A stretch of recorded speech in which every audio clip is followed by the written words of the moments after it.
Assalamualaikum, good evening and welcome to रंगन भरी शाम with me किरण मीर। कहिड़ा हाल आहिनि तव्हांजा? ठीकु आहियो, ख़ैरियत सां आहियो, मज़े में आहियो ऐं मौसम खे इंजॉय करे रहिया आहियो? त जी हा, बिल्कुलु मौसम सुठो बि आहे ऐं थोरो थोरो मौसम गरम बि आहे। जीअं त मां तव्हांखे ऑलरेडी ॿुधायो आहे त भई हीउ जेको महीनो आहे नवंबर जो, वरी बि शुक्र कजे त थोरो बहितर आहे बनिस्बत पोएं साल ऐं उन खां पोएं साल जे। थोरो ॾींहं जो गरम थिए थो मौसम, पर रातियूं थधियूं आहिनि, रातियूं सुठियूं आहिनि ऐं असर जो ठीकु ठाक थधि पए थी। अच्छा, अॼु मां हिकिड़ी वीडियो ॾिठी जंहिंमें हिकिड़ी मदर हुई पंहिंजे ॿारनि जे हवाले सां ॻाल्हि पई करे त मुंहिंजे ॿारनि खे जेको आहे हिन मौसम में आउटिंग करण जो राति जो ॾाढो शौक़ु हूंदो आहे ऐं हू ॿार घणो करे मूंसां गॾु ई आउटिंग ते निकिरंदा आहिनि। छो जो हालात बि अहिड़ा आहिनि, मां पंहिंजे ॿारनि खे अकेलो कोन छॾींदी आहियां। कॾहिं बि लेट नाइट ॿारनि खे खाइण जी का क्रेविंग थींदी आहे त मां ॿारनि सां गॾु पाण वेंदी आहियां, पोइ चाहे उहो बंस रोड वञा या काॾे बि वञा, पर ॿारनि सां गॾु मां हूंदी आहियां, जेका सुठी ॻाल्हि आहे, सेफ्टी बि आहे। पर उन इहा ॻाल्हि ज़रूरु कई चई त ॿारनि खे आदत आहे हर जाइ ते खाधे खाइण जी, ऐं मां ॿारनि खे मना बि कोन करे सघंदी आहियां। ज़ाहिर आहे उन्हनि जी दिलि थी चए त केतिरो ॿार जी दिलि खे मारिजे। ऐं इहो बि ज़रूरु हुन ॻाल्हि कई त ॿार बीमार बि ॾाढो था थियनि पिया। ज़ाहिर आहे जॾहिं ॿाहिरि जो कुझु न कुझु खाइनि था, जाइ जाइ जी का शइ खाइनि था जिथे साफ़ सुथराई कोन्हे का, खुलियल शयूं आहिनि, ऐं ऑयल असांखे ख़बर न आहे त केतिरे अरसे में हो चेंज कनि था नथा कनि, या उन ई ऑयल में हो शयूं इस्तेमालु कनि था, त ॿार बीमार बि ॾाढो था थियनि। त हीउ जेको मौसम आहे, हिन मौसम में जेको आहे ॿारनि खे नमूनिया बि थींदी आहे, हिन मौसम में वॾनि खे बि नमूनिया थींदी आहे, ऐं हिन मौसम में गलो ख़राबु, ज़ुकाम, बुख़ार, इहे बि शयूं तमामु घणी थींदियूं आहिनि। गलो ख़राबु रहंदो ई रहंदो आहे।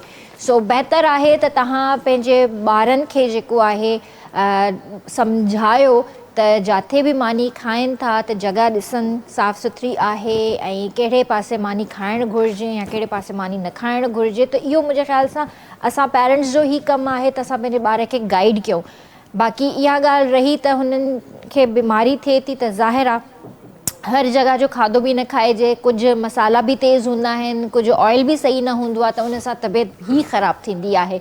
सो अॼु जेको आहे असां पंहिंजे प्रोग्राम में जेको आहे असां डिस्कस कंदासीं डायबिटीज़ जे हवाले सां। छो त डायबिटीज़ जेको आहे शुगर जी बीमारी हिकु अहिड़ी बीमारी आहे जो हिन वक़्तु पाकिस्तान नंबर 1 ते आहे, ऐं ॻाल्हाईंदासीं त नंढड़नि ॿारनि में बि थिए थी, वॾनि में बि थिए थी। सिम्पटम्स छा था थियनि, तकलीफ़ूं छा थियूं थियनि, उनजो इलाजु कीअं कजे, उनजो ख़्यालु कीअं रखिजे, त जेकॾहिं तव्हांखे डायबिटीज़ थी वञे त पोइ हू इंसानु पंहिंजो ख़्यालु कीअं रखे। ज़ाहिर आहे हिकिड़ो मिठे जो शौक़ीन आहे, उन खां मिठो खसे वेंदव हिकिड़े ई वक़्त में, त हू छा कंदो, कीअं हू रही सघंदो। त ॻाल्हियुनि सां त ॻाल्हियुनि मां ॻाल्हियूं निकिरंदियूं आहिनि, त खोड़ सारियूं ॻाल्हियूं अॼु कंदासीं, ऐं आइज़ ते बि असां ॻाल्हाईंदासीं, अखियुनि जी बीमारी ते बि ॻाल्हाईंदासीं। अॼु 2 टॉपिक्स आहिनि असां वटि ॻाल्हाइण जे लाइ, त इन करे मां तव्हांखे चवंदसि त तव्हांजो बि जेकॾहिं कोई सुवाल हुजे त प्रोग्राम में शामिलु थी करे कॉल करे तव्हां सुवाल डॉक्टर साहब सां करे सघो था। मां तव्हांखे ॿुधाइणु चाहींदसि त असां सां गॾु स्टूडियो में डॉक्टर जयपाल छाबरिया साहब मौजूदु आहिनि, जेके आई सर्जन आहिनि ऐं डायबिटिक स्पेशलिस्ट आहिनि। सो उन्हनि खे भलीकार कंदासीं। अस्सलाम वालेकुम। Thank you. Good evening sir, कीअं आहियो? बिल्कुलु ठीकु। तबियत ठीकु आहे तव्हांजी? बिल्कुलु। Good to see you sir. Thank you sir, जीअं मां ॻाल्हि कई पहिरियां त डायबिटीज़ जे हवाले सां, त मूंखे इहो ॿुधायो त शुगर आहे छा, चइबो छा खे आहे? अॼु जीअं त पूरी दुनिया में आहे शुगर जो डायबिटीज़ डे आहे न, ऐं इहो हर साल 14 नवंबर ते ई थींदो आहे। अच्छा अच्छा। फिक्स तारीख़ आहे। ऐं शुगर त आम माण्हुनि खे सम्झणु खपे त असांजे जिस्म में हिकिड़ो ऑटोमेटिक सिस्टम ठहियलु आहे। जीअं कुझु हॉस्पिटल में या वॾनि इदारनि में ऑटोमेटिक सिस्टम हूंदो आहे त लाइट हली वेंदी आहे त जनरेटर पाण ऑन थी वेंदो आहे, या UPS पाण वटि जीअं ऑन थी वेंदो आहे। त असांजे बॉडी में हिकिड़ो लबलबो या शीरदान, जंहिंखे अंग्रेज़ी में पेनक्रियास चऊं था, उहो आहे। उहो हिकिड़ो हार्मोन पैदा कंदो आहे जंहिंजो नालो आहे इंसुलिन। पोइ इंसुलिन जॾहिं असां खाधो खाईंदा आहियूं त उहो ऑटोमेटिक पैदा थींदी आहे, इंसुलिन पंहिंजो पाण। त जीअं ई खाधो असांजो अंदरि वेंदो, पोइ हाणे जॾहिं कंहिं बि माण्हू में इंसुलिन या त घटि पैदा थिए या पूरी पैदा थिए, पर उहा असरु न ॾेखारे सघे, उनजी एफिशिएंसी माना पोटेंसी घटि हुजे। सही। त इन ॿिन्ही सूरतुनि में पाण खे शुगर थिए थी। ऐं टियों आहे जेको ॿारनि में थींदी आहे उन में इंसुलिन हूंदी न आहे, माना वॾनि में इंसुलिन हूंदी आहे पर घटि मक़दार में थी सघे थी, या त हुननि में जेका नंढनि ॿारनि में थिए थी उन में इंसुलिन ठहे ई कोन थी, माना उनखे टाइप 1 पाण चऊं था। हाणे इहो सभिनी माण्हुनि खे ख़बर हुजणु खपे त इहा शुगर हिनखे चयो वेंदो आहे। ऐं पोइ वरी सभिनी माण्हुनि खे इहो सम्झणो पवंदो त आया शुगर आख़िर थिए छो थी, ठीकु आहे, या बल्कि उन खां अॻु में मां ॿुधायां त केतिरो मिक़दार हूंदो जिस्म में जंहिंखे पाण हिनखे चवंदासीं त शुगर आहे। हाणे जॾहिं पाण टेस्ट कराईंदा आहियूं त हिकिड़ो त लेबॉर्ट्री में तव्हां टेस्ट थींदी आहे नेरनि बग़ैर फास्टिंग, माना ख़ाली पेट। ॿी थींदी आहे रैंडम, माना ॾींहं जे कहिड़े बि टाइम ते खाधो खाधल हुजे उनखे रैंडम पाण चवंदा आहियूं। त जेका फास्टिंग पाण चेक कराईंदा आहियूं त उहा 100 खां घटि हुजणु खपे, ठीकु आहे, तक़रीबन 98 99 70 हुजे बि नॉर्मल आहे, माना 100 खां फास्टिंग में 100 खां घटि हुजे। अगरि 100 अची वियो या 100 खां वेंदे 125 ताईं अची वई त पोइ उनखे पाण लेबल कंदासीं प्री डायबिटीज़। त माना हिनखे ख़तरो आहे माण्हू खे, पोइ छोकिरो हुजे छोकिरी या औरत हुजे, त उन्हनि खे जेकॾहिं उहे पंहिंजी लाइफ स्टाइल चेंज न कंदा, केयर न कंदा, त जेका प्री डायबिटीज़ वारा हूंदा आहिनि जंहिंजी 100 खां वठी 125 थी अचे ख़ाली पेट, त उहे या त सॼी उमिरि प्री डायबिटिक रही सघनि था, सॼी उमिरि डायबिटीज़ में कन्वर्ट न थियनि। ॿियो इहो आहे रिवर्स थी सघनि था त उहे नॉर्मल थी वञनि। टियों आहे त उहे डायबिटिक थी वञनि। हाणे इहे टेई सूरतूं रिलेशनशिप आहे त पाण उन में एक्टिविटियूं कहिड़ियूं था कयूं, उनखे रोकण जे लाइ कहिड़ा उपाउ था वठूं। हे मूं फास्टिंग ॿुधाई। रैंडम जेका ईंदी उहा 140 खां या त घटि हुजे या 140 खां वठी 199 ताईं ईंदी, त पोइ उनखे पाण वरी प्री डायबिटीज़ में शामिलु कंदासीं। 200 ईंदी या 200 खां मथे ईंदी त उहो डायबिटिक आहे। ऐं हुन में जेको 125 ताईं पाण काउंट कयो, उन में 126 ईंदी फास्टिंग में या उन खां मथे, त उहो माना डायबिटिक आहे। अच्छा, जीअं तव्हां ॻाल्हि कई त 125 बि अची थो वञे या 120 बि अचे थो, त उहो प्री डायबिटिक रिस्क में, हा, माना 100 खां वठी 125 उनखे रिवर्स बि करे सघूं था, पर हू सॼी ज़िंदगी पंहिंजो प्री डायबिटिक में बि गुज़ारे सघे थो। पर मूंखे इहो ॿुधायो त जेकॾहिं प्री डायबिटिक में बि रहे थो त उनखे मेंटेन कीअं कजे पोइ? हा, उन में लाइफ जी मां ख़ुदि पाण आहियां त मां 2005 या 7 खां वठी प्री डायबिटिक आहियां। ठीकु आहे, मूं उन ज़माने में चेक करायो त पोइ प्री डायबिटीज़ ताईं। पोइ हाणे जेकॾहिं उहो बच्चा या प्री डायबिटीज़ में रहणु चाहे थो या रिवर्स करणु चाहे थो, त उन जा जेके काज़िस आहिनि, जेके सबब आहिनि, उनखे रोकणो पवंदो। हाणे सबब कहिड़ा आहिनि? ओवरवेट, वज़न माण्हुनि जो ज़्यादा, मोटापो माना शुगर जो बि सबबु बणिजे थो, मोटापो ब्लड प्रेशर जो बि, कोलेस्ट्रॉल जो बि, त मोटापे खे माना ओवरवेट खे घटि कंदो। पर सर, शुगर में त असां इहो ॾिठो आहे त वज़न घटाईंदी आहे, शुगर ॻारे थी छॾे पई माण्हू खे। हा, उहो इन करे ॻारींदी आहे त असांजे जिस्म खे जेको बि पाण खाधो खाईंदा आहियूं, मानी या जेके बि खाधो अंदरि थो वञे, त उहो ग्लूकोज़ में कन्वर्ट थिए थो। ठीकु आहे, पोइ जॾहिं ग्लूकोज़ में कन्वर्ट थिए थो त उहो असांजे जिस्म जा जेके सेल आहिनि, बॉडी जा, पूरी जान जा, दिलि जा, दिमाग़ जा, उन सेलनि में वञण जे लाइ हुनखे इंसुलिन खपे थी। इंसुलिन हूंदी त पोइ उहो ग्लूकोज़ उन जिस्म जे हिसनि में अंदरि वेंदो, माना उहो चाबी आहे, सम्झो दरवाज़ो खोलींदो। जॾहिं इंसुलिन घटि थी वई या पोटेंसी उनजी घटि थी वई, त पोइ ग्लूकोज़ जिस्म खे मिलण जे बजाए ब्लड में रहंदो ऐं पोइ पेशाब में निकाल थींदो। जॾहिं पेशाब में निकाल थो थिए ऐं जिस्म खे नथो मिले, त उन माण्हू जो वज़न वञे थो घटि थींदो। छो जो हुनखे ग्लूकोज़ मिले कोन थो जेतिरो मिलणु खपे।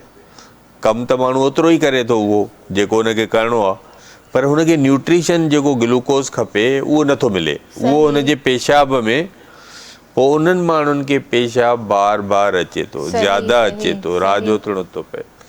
हिकिड़ी ॿी टेस्ट पाण कंदा आहियूं, HbA1c।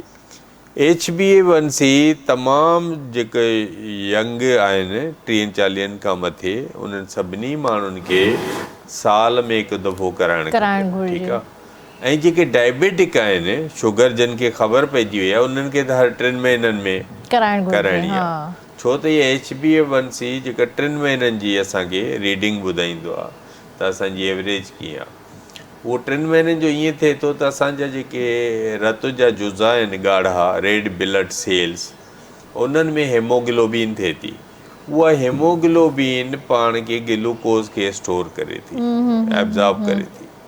त उहा अगरि शुगर उनजी वधियल आहे त उन में हेमोग्लोबिन में ज़्यादा थी वञे, अगरि घटि आहे नॉर्मल आहे उहा शो करे थी। पर उहा नॉर्मल केतिरी हुजणु घुरिजे? हा, उन में 3 पंहिंजूं फिगर आहिनि। जीअं मूं होॾे ॿुधायो त प्री डायबिटीज़ में त HbA1c पाण जॾहिं बि कराईंदासीं त उहा असांजी 5.7 खां घटि अचणु खपे। माना 5.6 ताईं उहो नॉर्मल में काउंट, नॉर्मल में थींदो, या 6.5 मतिलबु, लेकिन 5.7 खां घटि, ठीकु आहे। पोइ जॾहिं अगरि 5.7 अची वई वेंदे 6.4 ताईं, त उहे सेम प्री डायबिटिक, उन्हनि खे पाण लेबल कंदासीं अंडर रिस्क आहिनि, माना प्री डायबिटीज़ आहे। अगरि उन्हनि जी 6.5 अची वई, 6.5 थी वई, या उन खां मथे थी वई, पोइ उन्हनि खे पाण डायबिटीज़ में काउंट कंदासीं त हीअ डायबिटिक आहे। त हर डायबिटिक खे हर 3 महीननि खां पोइ HbA1c कराइणु घुरिजे। छाकाणि त दुनिया में जेके स्टडी थियूं आहिनि उन में इहो साबित थियो आहे त जंहिंजी HbA1c 7 हूंदी या 7 खां हेठि हूंदी त उन्हनि खे कॉम्प्लिकेशंस घटि थींदियूं। हाणे कॉम्प्लिकेशंस तमामु घणियूं थींदियूं आहिनि शुगर वारनि खे। हाणे पाण हिकिड़ो त पाण ॻाल्हाए वियासीं त शुगर आहे छा, ॿियो ॻाल्हाए वियासीं केतिरो मिक़दारु हुजणु खपे। हाणे हर माण्हू सोचींदो आहे त हुनखे कीअं ख़बर पए त हुनखे शुगर आहे। हिकिड़ो त लेबॉर्ट्री आहे, ॿियूं निशानियूं, जेसिताईं उहो लेबॉर्ट्री पहुचे पाण बि सम्झे त मूंखे छा थो थिए, या डॉक्टर हुन ते कीअं शक कंदो आहे त हिनखे शुगर थी सघे थी। पोइ हुन में थींदो इहो आहे त शुगर जिन खे प्री डायबिटीज़ थी वेंदी आहे या डायबिटीज़ थी वेंदी आहे त पोइ उन्हनि खे पेशाब ज़्यादा ईंदो आहे, ठीकु आहे। ऐं ॾींहं जो त ईंदो, पर राति जो ख़ासि करे सभिनी माण्हुनि खे इहो निशानी सम्झ में अचणु खपे त जेको पाण अगरि 12 बजे सुम्हूं था त नॉर्मल माण्हू खे पेशाब विच में न अचणु खपे, 7 बजे खां पोइ अचणु खपे। माना विच में अगरि हुनखे 2 बजे 3 बजे 4 बजे पेशाब थो लॻे त पोइ हुन ते शक कबो त हिनखे शुगर थी सघे थी। हिकिड़ो त इहो पेशाब जो। ॿियो वरी उन्हनि खां पोइ सवालु थींदो आहे त आया हुनजे ख़ानदान में त कंहिंखे शुगर न आहे, माउ पीउ खे, भाउ भेण खे, त पोइ इहो उन मां शक पवंदो आहे त हिन जे जेकॾहिं फैमिली में बि आहे ऐं वरी हिनखे पेशाब बि ज़्यादा था अचे त माना हिनखे शुगर थी सघे थी। ऐं उन्हनि खे जिन खे शुगर थियणु शुरू थिए थी त उन्हनि खे मिठे जी तलब बि ज़्यादा थिए थी, उहे उन ॾांहुं अट्रैक्ट थियनि था मिठे ॾांहुं। ऐं ॿियो उन्हनि खे इहो बि थिए थो त जिस्म में सूरु रहणु शुरू, बॉडी एक थिए थो। सुबुह जो उहो जॾहिं उथे थो त उहो पाण खे फ्रेश नथो महसूसु करे, त माना सम्झे थो यार मां निंड ख़बर न आहे कई कोन छा। अगरि उहो 8 कलाक करे बि चुको आहे त हुनखे जिस्म में थकावट थिए थी, टायर्डनेस। ॿियो इहो थिए थो त कुझु माण्हुनि खे कॉम्प्लिकेशंस जल्दी डेवलप थियनि थियूं त पेरनि में जलन थियणु या सूरु थियणु, त इहे शयूं उन्हनि खे थियनि थियूं। सर ब्लर विजन बि थींदो आहे त छा इहे बि इन जो रीज़न थी सघे थो? ब्लर विजन तॾहिं थींदो आहे जॾहिं हुननि जी शुगर 200 खां मथे थी थिए, त पोइ अखियुनि जे अॻियां धुंधलाहट अचे थी। वरी हुन जी शुगर जॾहिं 200 खां हेठि आणे थो पोइ नॉर्मल हुनजी ब्लरिंग उहा ख़तमु थिए थी, सही त सही असांजे माण्हुनि खे इहो सम्झणु खपे पाकिस्तान में, छाकाणि त पाकिस्तान हाणे पूरी दुनिया में नंबर 1 थी वियो आहे डायबिटीज़ में। सही 3.5 करोड़ असांजा जेके एडल्ट पॉपुलेशन आहे उन्हनि खे शुगर आहे। आहे ई आहे। ठीकु आहे, हाणे माना चइनि मां हिकिड़े माण्हू खे असां वटि जेके नौजवान आहिनि उन्हनि खे शुगर आहे। हाणे इहा वधे छो पई, पाकिस्तान में आख़िर छो थी वधे? त पाकिस्तान में इन करे वधे थी त असां हिते प्रिवेंशन ते कमु न आहे। ॿाहिरि जे मुल्कनि में जेके गवर्नमेंट आहिनि उहे प्रिवेंशन ते कमु थियूं कनि, असांजे मुल्क में न आहे। मूं रिसेंटली पढ़ियो त जर्मनी में 1500 हॉस्पिटल हुननि बंदि कया, ख़तमु कया। जॾहिं उनखां सुवाल थो पुछिजे त तव्हां छो था बंदि कयो, त हू चवनि था असांजा मरीज़ मुल्क में घटि थींदा था वञनि। सुठी ॻाल्हि आहे। माना हेल्थ ऐं असांजे मुल्क में तव्हां ॾिसंदो त रोज़ु नया हॉस्पिटल खुलनि था पिया। उनजी वजह इहो आहे त असांजी गवर्नमेंट प्रिवेंशन ते कमु नथी करे।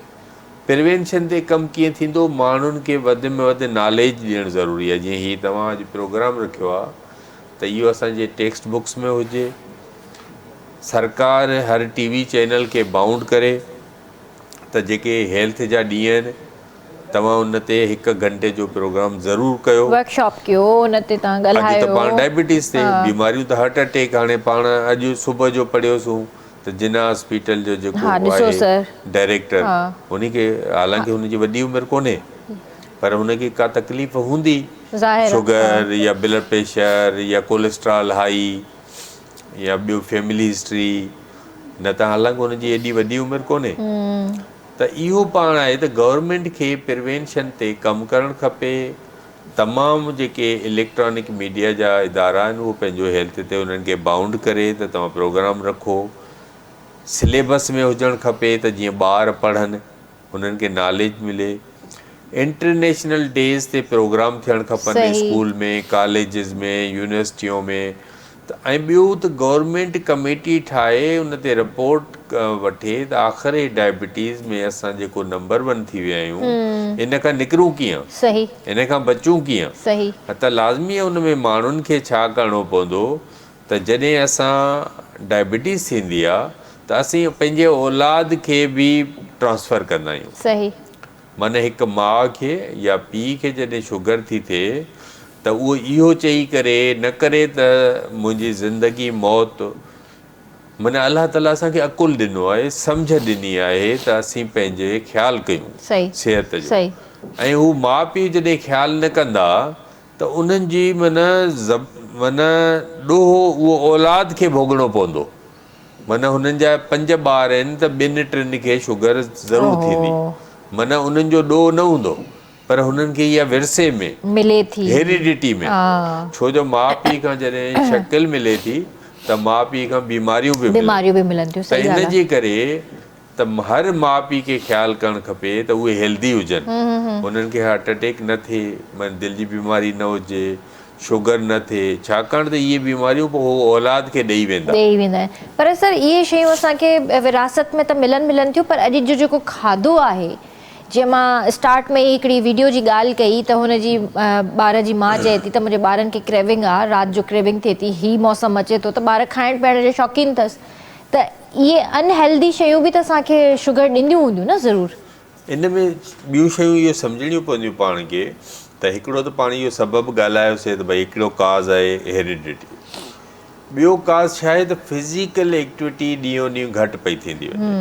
अॻे माण्हू किलोमीटर 2 किलोमीटर पंधु कंदा हुआ, हाणे उहो नथा करनि। हर शइ गाॾी ते वञी वठणी, पाण खे 2 फ्लोर ते वञिणो आहे, अॻे माण्हू सीढ़ी मां वेंदा, हाणे लिफ्ट में था वञनि, पहिरें फ्लोर ते बि लिफ्ट में था वञनि। त इहा फिज़िकल एक्टिविटी असांखे वधाइणी आहे। हिकु ॾींहं में असांखे 20 खां 25 मिंट वॉक करणी आहे। वॉक नथा करे सघो त घर में पीटी कयो, माना एनी हाउ तव्हांजी फिज़िकल एक्टिविटी तव्हांखे वधाइणी आहे। हिकिड़ो इहो, अगरि तव्हां ओवरवेट आहियो, वज़न ज़्यादा आहे त उहो घटि करिणो आहे नॉर्मल वेट में। अगरि तव्हांखे कोलेस्ट्रॉल वधीक आहे, ब्लड प्रेशर आहे, त इहे बि शुगर करे सघनि था, त इन्हनि खे तव्हांखे कंट्रोल करिणो आहे। ॿियो जेको वॾे में वॾो जेको तव्हां क्रेविंग जो ॿुधायो था, इहो गवर्नमेंट खे बंदिश लॻाइणी पवंदी त तव्हां यूरोप में तव्हांजा जेके दोस्त रहनि था या माइट रहनि था या भाउ भेण रहनि था, त उन्हनि खे ॾिसंदव त उते 6 बजे हू डिनर करे था छॾनि, 6 o'clock, ऐं 9 बजे हू सुम्हनि था, माना 3 कलाक उन्हनि जे विच में गैप आहे। असां जेको हिते मानी खाऊं था उन में गैप कोन्हे, माण्हू 11 बजे 12 बजे खाइनि था ऐं पोइ हिकदमि सुम्ही था सुम्हनि पवनि। था। त बिल्कुलु सर, हिते वठंदासीं ब्रेक। ब्रेक खां पोइ हिन ॻाल्हि खे कंटिन्यू था कयूं। जी व्यूअर्स, ब्रेक जो वक़्तु थियो आहे, जल्दी हाज़िर था थियूं।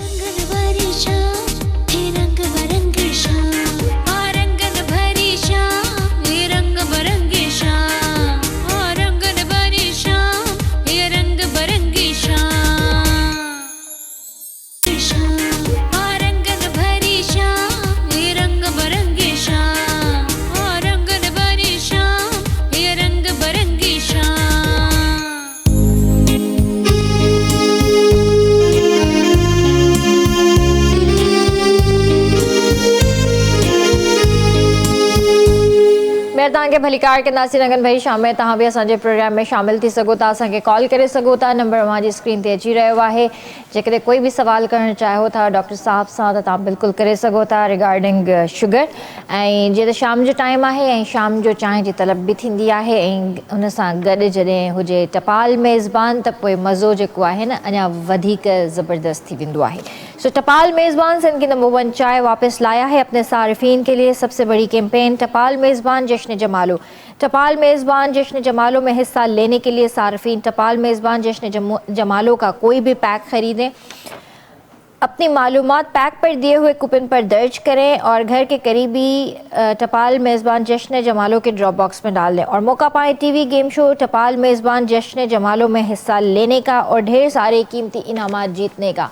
तो जी हाँ, टपाल मेज़बान जेका सिंध जी नंबर 1 चांहि आहे, जंहिंखे तव्हां घरनि में इस्तेमालु कंदा आहियो, तव्हां शादियुनि में, दावतुनि में, पंहिंजी उताकुनि में, हर जॻह ते तव्हां उनखे इस्तेमालु कंदा आहियो।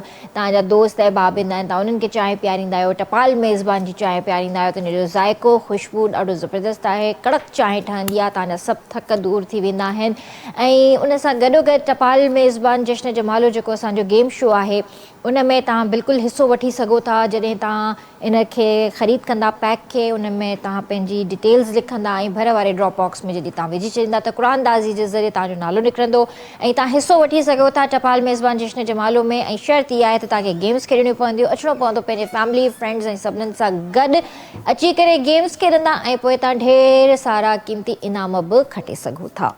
त इन जे करे टपाल मेज़बान चांहि पीअंदा रहो, पीआरींदा रहो ऐं पैक्स जमा कंदा रहो, ऐं गेम शो में हिसो वठण जे लाइ तव्हांखे ई ॾाढो कमु ईंदो। त सर, जीअं असां डायबिटीज़ ते ॻाल्हाए रहिया हुआसीं, हिन जा रीज़न्स असां ॻाल्हाए रहिया हुआसीं, त मां चाहींदसि त हिन शइ खे कंटिन्यू कजे। अच्छा, हुन में रीज़न पाण हिकिड़ो त इहो रखियो त भई मोरूसियत आहे न, माउ पीउ खां मिले थो। ॿियो पाण इहो रखियो त जंहिंजो वज़न ज़्यादा आहे, मोटापो आहे, या ब्लड प्रेशर कोलेस्ट्रॉल उन्हनि जा लेट नाइट क्रेविंग्स आहिनि, या फिज़िकल एक्टिविटी जन घटि करनि था, त उन जे करे बि असरु पए थो।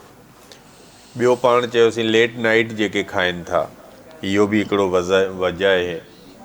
इन खां वरी वॾो ॿियो आहे त ओवर ईटिंग करणु। ठीकु आहे, पाण वटि ओवर ईटिंग तमामु घणी थिए पई, लेट नाइट बि थिए पियो खाधो।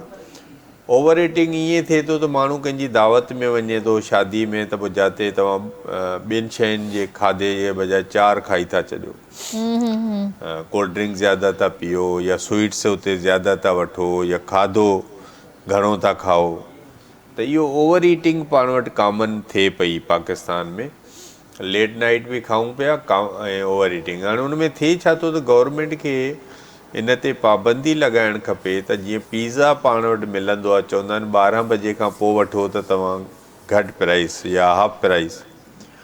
त उन में जेका असांजी नौजवान पॉपुलेशन आहे, यूथ आहे, त उहे छा था करनि, 2 भाइर या 2 दोस्त राति जो 1 बजे पिज़्ज़ा घुराइनि था, वरी पोइ 2 ॼणा सॼो पिज़्ज़ा खाई था वञनि, वरी पिज़्ज़ा वारा उन्हनि खे 1.5 लीटर जी कोल्ड ड्रिंक ॾियनि था, त उहे 1.5 लीटर जी कोल्ड ड्रिंक बि पी था वञनि।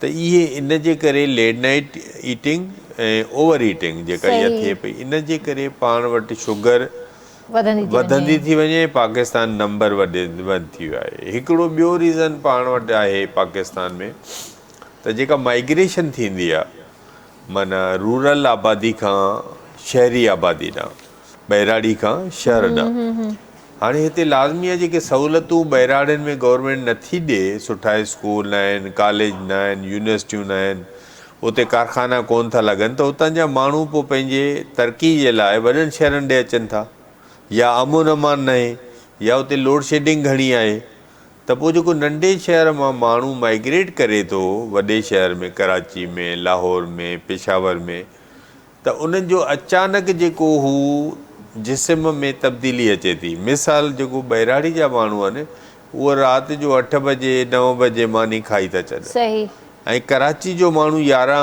12 1 2 त हिते जॾहिं हुननि जो टाइम हिकदमि बदिलजी थो वञे। ॿियो, बहिराड़ी में फ्राई फूड जो रिवाज न आहे, जेको हिते फ्राई फूड जो तव्हांखे बर्गर ऐं शामी टिका, ब्रोस्ट, पिज़्ज़ा, त इहे हिते जॾहिं उहो ॻोठ जो माण्हू शहर में थो अचे, उहो फ्राई फूड खाइणु शुरू थो करे। पाण वटि सस्ते में सस्तो जेको ब्रेकफास्ट नाश्तो थो मिले, या पठाण जो पराठो ऐं पोइ चांहि सां खाइनि या अंडे सां खाइनि। ॿियो आहे हलवा पूड़ी, हाणे इहो 100 रुपए में माण्हू 150 में, त इहो जेको रोज़ इहो खाईंदा, त उन सां जेको जिस्म में कोलेस्ट्रॉल वधे थो, उहो कंट्रोल कीअं थींदो? ॿियो, उनजी क्वालिटी असांखे ख़बर बि न आहे, त उन्हनि जो गिहु जेको इस्तेमालु करनि था, हा, त इहे इन जे असबाब जे करे शुगर पई वधे। पाकिस्तान इन जे करे नंबर 1 थी वियो आहे। त असांजे माण्हुनि खे खपे त असां उन्हनि खे इहो करनि त इहे तमामु असबाब हो दूर करनि, ओवर ईटिंग न कनि, फिज़िकल एक्टिविटी वधाए छॾनि, वेट ज़्यादा आहे त कमु करनि, ज़्यादा कोल्ड ड्रिंक जूसिस न वठनि, डायरेक्ट फ्रूट खाइनि। अच्छा सर, मूंखे हिकिड़ी ॻाल्हि लाज़मी ॿुधायो, डॉक्टर्स अक्सर चवंदा आहिनि त 45 मिंट डेली वॉक लाज़मी कयो, 45 मिंट न त अधु कलाक त लाज़मी कयो। त बेस्ट वॉक त मां चवंदी आहियां त मॉर्निंग वॉक आहे, पर जेकॾहिं तव्हांखे मॉर्निंग में टाइम नथो मिले, तव्हांखे अर्ली निकिरणो आहे पंहिंजे कमकार ते, त शाम जो जेका वॉक करे थो, त छा उहा पहिरियां करे या मानी खां पोइ करे? वॉक हमेशह बिफोर मील करणी आहे, सही, आफ्टर मील न करणी आहे। सही, त सुबुह जो कंदो त बिफोर ब्रेकफास्ट, राति जो कंदो त बिफोर डिनर, ठीकु आहे? त इहो माना, ऐं पोइ उन वॉक खां पोइ गैप केतिरो हुजे, नाश्ते में या मानी में? अधु घंटो, 15 मिंट, अधु घंटो रिलैक्स थी वेंदो, पोइ भले मानी खाई सघंदा। सही, त इहो उनजी वॉक करे त असां फिज़िकल एक्टिविटी असां वधायूं। कंहिं ज़माने में स्कूलनि में ॿारनि खे पीटी कराईंदा हुया, त इहा शइ वधाइणु खपे ॿारनि खे। स्कूल हाणे छा आहे त नंढा नंढा बंगलनि में ठहनि पिया, त उते उन्हनि खे ग्राउंड ई कोन्हे, गवर्नमेंट उन्हनि खे ॿाहिरि इलाइक़नि में ग्राउंड कोन थी ॾे, कब्ज़ा थियनि पिया उते, जेको कमर्शियल उन खे ठाहींदा पिया वञनि। त हर तालके में तव्हां ॿाहिरि जे मुल्कनि में वञो त उहे एरिया में पंहिंजे ॿारनि खे ग्राउंड प्रोवाइड था कनि, त जीअं ॿार उते वञी खेॾी सघनि। त इन जे करे असां इहे तमामु असबाब खे जॾहिं कंट्रोल कंदासीं, त पोइ शुगर कंट्रोल थींदी, या रिवर्स थींदी, या तव्हां कंट्रोल में रहंदव, त तव्हांखे जीअं प्रॉब्लम्स न थियनि। अच्छा, शुगर जॾहिं थी वञे त उन खां पोइ असांखे कहिड़ा कहिड़ा प्रॉब्लम्स फेस करणा था पवनि, छा छा मसइला थियनि था? 3-4 शयूं आहिनि जेके हर शुगर वारे खे सम्झणु खपनि। त हिकिड़ो उन्हनि खे थींदी आहे डायबिटिक रेटिनोपैथी, माना अखियुनि में खून अची वञणु, जेका असांजो अंदरि पर्दो आहे उनखे रेटिना चइबो आहे। रेटिनोपैथी माना उनजी डिज़ीज़, पोइ उन में खून थो अचे, उनखे पाण डायबिटिक रेटिनोपैथी चऊं था। पोइ उनजे करे माण्हू ब्लाइंड बि थी सघनि था, अगरि उनजो प्रॉपर ट्रीटमेंट नथा कराइनि ऐं कंट्रोल शुगर नथा करनि, त उहा हिकु दफ़ो अगरि उन्हनि इलाज बि करायो, जीअं अॼुकल्ह असीं उन में पोइ इंजेक्शन लॻाईंदा आहियूं, त उहो खून जज़ब थी वेंदो आहे। हर महीने हिकिड़ी इंजेक्शन लॻाईंदा आहियूं, 3 महीननि ताईं, माना 3 इंजेक्शन हर महीने, माना हिकिड़ी। त पोइ उहो सही त थी वञे थो, पर उहो दुबारा कंट्रोल न कंदो त वापसि हुनखे खून अची सघे थो।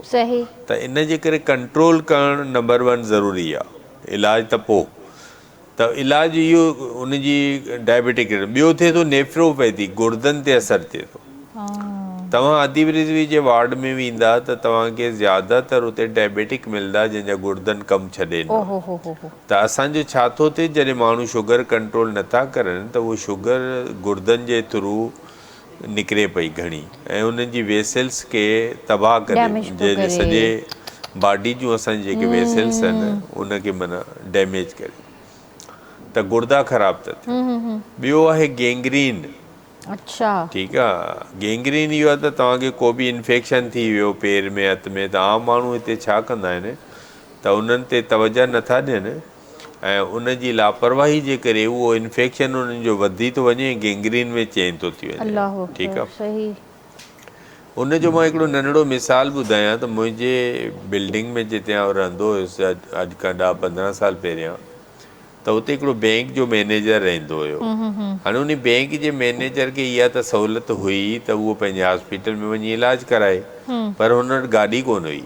त हू छा कंदो, हुनखे डायबिटिक हुयो ऐं हुनखे पेर में जॾहिं इन्फेक्शन थियो त हू आम क्लिनिक तां जेको मोहल्ले में हूंदियूं आहिनि उतां पटी कराए पियो। आम मोहल्ले में त ड्रेसिंग कॾहिं बि न कराइणु खपे शुगर वारे खे, इन जे करे त हुननि की जेका स्टलाइज़ेशन जी ट्रेनिंग बि न थियल हूंदी आहे, उते सहूलियत न हूंदी आहे। तव्हां जेका मार्केट मां मेडिकल स्टोर तां नई बैंडेज ख़रीद कंदा आहियो या न्यू काटन ख़रीद कंदा आहियो, उहा स्टलाइज़ न हूंदी आहे। न्यू पैकेट जेको खोलींदा आहियो न, इहा स्टलाइज़ न आहे।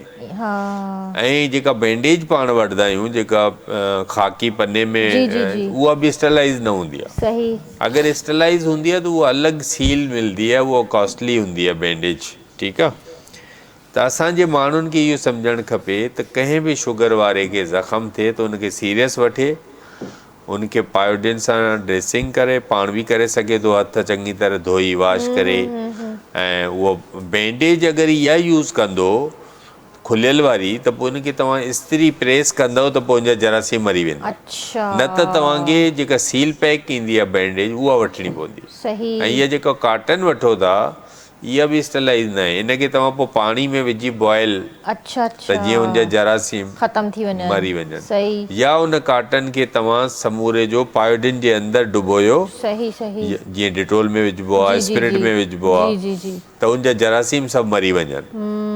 त पोइ तव्हां पाण बि कोई बि माण्हू बैंडेज करे सुठी ड्रेसिंग, त उन मां ॿुधायां थो, उन मैनेजर छा कयो त मोहल्ले में कराइण जे करे उहो पंहिंजी हॉस्पिटल जेका हुनखे पैनल ते हुई न पियो वञे, त उते उनजो इन्फेक्शन वधी वियो, त उनखे गैंग्रीन थी वई।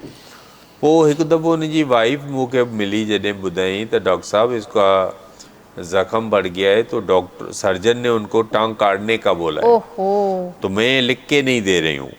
तो मैंने कहा ये तो तुम दुश्मनी कर रही हो, ये तुम्हारा हक है कि एक और डॉक्टर से आप मशवरा ले लो, अगर दूसरा डॉक्टर भी आपको बोलता है इसको काटना है तो फौरन लिख के दो। त उन्हनि छा कयो त उन्हनि लिखी न ॾिनो, लेट कयऊं, बाद में उनजी टंग बि कटी वियो ऐं उनजो डेथ बि थी वियो, छो जो उनजो उहो इन्फेक्शन न पूरी बॉडी में सेप्टिसीमिया उनखे चइबो आहे थी वई। त इहो जंहिंखे बि शुगर वारे खे को ज़ख़म थिए थो, ॿाहिरि नंढो नज़र ईंदो पेर में, अंगूठे में, पर उहो अंदरि घणो हूंदो उनखे एक्सरे में ज़ाहिर थींदो आहे त तव्हांजो इन्फेक्शन केतिरो। उनखे स्टलाइज़ेशन जो बिल्कुलु ख़्यालु करे, शुगर खे बिल्कुलु कंट्रोल करे, त उहो बिल्कुलु सुठी ज़िंदगी ऐं न्यूरोपैथी जेका आहिनि, इहा बि न्यूरोपैथी हिन सां रिलेटेड आहे। त न्यूरोपैथी में इहो थींदो आहे त माण्हुनि शुगर वारनि जा पेर हथ सुन्न थी वेंदा आहिनि, त हुननि खे अगरि कील बि लॻे थो त ख़बर नथी पए, त उन्हनि खे इहो कंपलसरी आहे त उहे घर में बि घुमंदा त बग़ैर चप्पल जे न घुमंदा। इहो शुगर वारे जे लाइ कंपलसरी आहे त उहो चप्पल पाए घुमंदो बग़ैर चप्पल। अच्छा सर, मां इहो बि ॾिठो आहे त शुगर जंहिंखे हूंदी आहे त वधीक को ज़ख़म न बि, पर हुनजे पेर जो जेको आंगूठो आहे उहो घणो करे कारो थी ऐं ख़राबु थी वेंदो आहे, ऐं अक्सर ख़राबु ई रहंदो आहे, उनजा छा रीज़न्स आहिनि? उहो त इन्फेक्शन ई थिए थो न, किन खे फंगल इन्फेक्शन थिए थो, किन खे इहो बैक्टीरियल थिए थो, त उनजो तव्हांखे कंहिंखे बि इन्फेक्शन थिए थो त पहिरियों त नंबर 1 उनजो आहे त शुगर कंट्रोल हुजे, पोइ उन इन्फेक्शन जो तव्हां सही डॉक्टर खां इलाजु करायो, सही क्लिनिक तां, सही डॉक्टर खां, या सुठी ड्रेसिंग त तव्हां पाण ई अॼुकल्ह गूगल ते वञो, चैट GPT खां पुछो, त तव्हांखे सही ॿुधाईंदो त स्लाइस ड्रेसिंग तव्हां कीअं करे सघो कीअं करे सघूं था, सही। वीडियोज़ पियूं हूंदियूं बाक़ाइदे यूट्यूब अच्छा, ते। ॿियो इहो बि आहे त हे जेके पेरनि जी हे जेके खुड़ियूं थियनि थियूं, इन्हनि में बि सूरु पवंदो आहे, इन जो छा हा, कॉज़ आहे? उहो उनजी जॾहिं शुगर तव्हांजी वधे थी न त जेका सप्लाई ब्लड थिए थी, वेसल्स आहिनि उहे डैमेज थियनि थियूं न। अच्छा। ऐं शुगर जॾहिं तेज़ थिए थी उहो हुनखे नुक़सानु करे पई, त उहो नुक़सानु करण जे करे उन में पेन, जीअं मूं तव्हांखे ॿुधायो त जॾहिं निंड मां उथंदो त जान में उनखे पूरी बॉडी में उनखे थकियल हूंदो, पेन हा। महसूसु कंदो त यार मूं राति निंड ई लॻे थो न कई आहे, पर उन कई हूंदी आहे, पर उहो शुगर वधीक हुजण जे करे। त इहे असांखे जेको रेटिनोपैथी, नेफ्रोपैथी, न्यूरोपैथी, इन ते ध्यानु ॾियणो पवंदो। हर शुगर वारे मरीज़ खे साल में हिकु दफ़ो पंहिंजो अखियुनि जे डॉक्टर ॾे ज़रूरु वञिणो पवंदो, भले हुनजी नज़र सही आहे, साबित आहे, बि वञे। हिकु साल में हिकु दफ़ो हुनजो मस्ट आहे। उहो इन जे करे मस्ट आहे त हुनजो डॉक्टर खे पर्दो चेक करिणो आहे, उन में दवा विझंदा आहियूं, ड्रॉप्स प्यूपिल खे डायलेट कंदा आहियूं, त पोइ हुनजो पर्दो ॾिसणु ज़रूरी आहे। त उहो छा आहे त नज़र त हुनजी तॾहिं ख़राबु थिए थी जॾहिं हुनजो ॾिसण वारो हिसो मुतासिर थिए थो, बाक़ी त अगरि थोरी ब्लीडिंग आहे त हुनजी नज़र साबित थी हुजे, त इन जे करे हुनखे ख़बर नथी पए। त उन करे साल में हिकु दफ़ो हर शुगर वारे खे वञणु घुरिजे। ऐं डायबिटोलॉजिस्ट ॾे त हुनखे महीने में न त ॿिनि में ज़रूरु वञणु खपे। ऐं HbA1c तव्हांखे हा, लाज़मी 3 महीननि में HbA1c कराए, ग़रीब आहे त 6 महीननि में कराए, नथो अफोर्ड करे मिसाल त 6 महीननि में कराए, पर कराए ज़रूरु, छाकाणि त अगरि हू ब्लड प्रेशर, शुगर इहो नथो कंट्रोल, हाणे मूंखे ख़बर न आहे त हिन जो काज़ ऑफ डेथ हार्ट अटैक आयो आहे, जेको पाण हाणे ॻाल्हायोसीं जिन्ना जे डायरेक्टर जो। इन खां अॻु में तव्हां ॿुधो ताहिर शमसी हिकिड़ो वॾो डॉक्टर हुयो, जंहिं नवाज़ शरीफ़ जा प्लेटिलेट, हाणे उनखे बि स्ट्रोक थियो हुयो। स्ट्रोक जो उनजो वजह छा हो? High blood pressure. त मन त उहो जॾहिं माण्हू असां ब्लड प्रेशर कंट्रोल न कंदासीं तॾहिं ई स्ट्रोक थींदो। ॿियो वरी स्ट्रोक जी माण्हुनि खे ॼाण न आहे। तव्हांखे जॾहिं बि पैरालाइसिस थिए थो, फालिज थिए थो, त विदिन 2-3 कलाकनि जे अंदरि तव्हां जिन्ना हॉस्पिटल पहुची वञो त उते हिकिड़ी इंजेक्शन लॻाई वेंदी आहे जेका फ्री में, उहो तव्हांजो फालिज रिवर्स थी वेंदो। अच्छा। पर विदिन 2 कलाकनि जे अंदरि तव्हां उते पहुचो। अगरि तव्हां देरि था कयो 4-5 घंटा, त पोइ उहो चांस हलियो थो वञे। त 2-3 कलाकनि में तव्हांखे पहुचणो आहे, ऐं उहा प्राइवेट में माना ₹1,00,000 2 लख ख़र्च थो अचे, पर हुते free of cost Jinnah hospital. पर माण्हुनि खे ख़बर ई कोन्हे, छो त गवर्नमेंट बि इन जी हो न करे पई तशहीर त माण्हुनि खे ख़बर हुजे, सही, माना की अख़बारुनि में, मीडिया में, या त जेसिताईं माण्हुनि खे ख़बर न पवंदी त उनजो फ़ाइदो कीअं वठंदा। सही सही। त इहे असांखे शुगर खे बचाइण जे लाइ पंहिंजी फिज़िकल एक्टिविटी घणी न कनि न, 15 मिंट वॉक करनि लाज़मी आहे। त इहो ज़बरदस्त तव्हां इलाही ज़बरदस्त ॻाल्हियूं अॼु असांखे ॿुधायूं आहिनि, ऐं इन ई करे मां तव्हांखे चवंदी आहियां त पंहिंजी सिहत जो पंहिंजो तमामु घणो ख़्यालु रखो। ऐं जीअं डॉक्टर साहब ॿुधाए रहिया आहिनि त शुगर हिकिड़ी आहे ख़तरनाक बीमारी, पर जेकॾहिं तव्हां पंहिंजो ख़्यालु रखंदा, पंहिंजो लाइफ स्टाइल सही रखंदा, त तव्हां इलाहियुनि शयुनि खां बची सघो था। अच्छा डॉक्टर साहब, असां इहो बि ॾिठो आहे त प्रेगनेंसी में औरत खे जेको आहे शुगर थिए थी, वरी जॾहिं हुनजो ॿारु पैदा थिए थो त उहो असरु ॿार में बि हूंदो आहे। त इहा शइ असां तमामु घणी अॼुकल्ह ॾिसी रहिया आहियूं। त इन शइ खां कीअं बचिजे, ऐं प्रेगनेंसी में जेको आहे एॾी हाई शुगर छो थी वञे? अच्छा, इहो थींदो छा आहे त इनखे पाण जेके टाइप्स में जॾहिं पढ़ंदासीं शुगर जा, त हिकिड़ी त टाइप 1 हूंदी आहे, उहा ॿारनि में थींदी आहे, जेको मूं अॻु में ॿुधायो त उन्हनि में पोइ इंसुलिन ठहंदी न आहे, उन्हनि खे इंसुलिन डायरेक्ट खपे, उन्हनि जो माना गोरियुनि सां शुगर कंट्रोल नथी थी सघे। ऐं इन जे तव्हांजे सुवाल ते अचण खां पहिरियां मां इहो बि क्लियर कंदो हलां त असांजी सोसाइटी में त नॉलेज न हुजण जे करे हिते शुगर जो जेको डे आहे हर साल सेलिब्रेट थींदो आहे, अॻु में बि थींदो हुयो। त आउं 10-15 साल पहिरियां जॾहिं हर साल वेंदो हुयुसि त उते असां वटि हिकिड़ो डॉक्टर शेरा साहिबु हूंदो हुयो, डायबिटीज़ जो माहिर, हाणे डेथ थी वई आहे। त उन हिकिड़ो पंहिंजी स्टोरी ॿुधाई त मां हिकिड़े क्लिनिक में वियुसि, हिकिड़े जनरल डॉक्टर जेको 150-200 मरीज़ ॾिसे थो पियो, पोइ उन सां मिलण वियुसि त उते उन जो छोकिरो चांहि खणी आयो, त मां जॾहिं चांहि पीआं पियो त छोकिरो ॾिठो त तमामु कमज़ोर हुयो। अच्छा। त मूं हुन खां सवाल कयो त बेटे तुम कमज़ोर क्यों हो?